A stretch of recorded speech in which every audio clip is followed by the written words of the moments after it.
Imagine you find yourself with a list of numbers, and you need to determine the sum of all the elements that occur most frequently.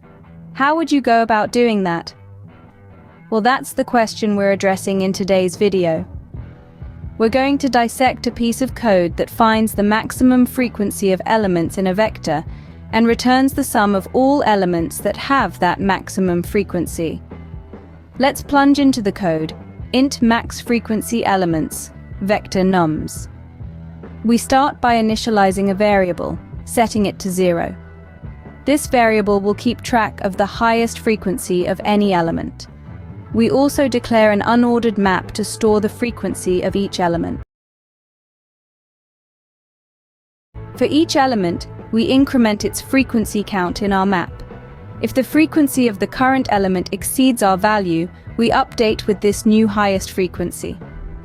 Once we've processed the entire vector, it's time to figure out which elements have this maximum frequency. We do this by iterating through our map.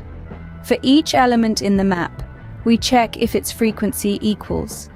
If it does, we add this frequency to our sum, which is stored in the variable. Finally, we return.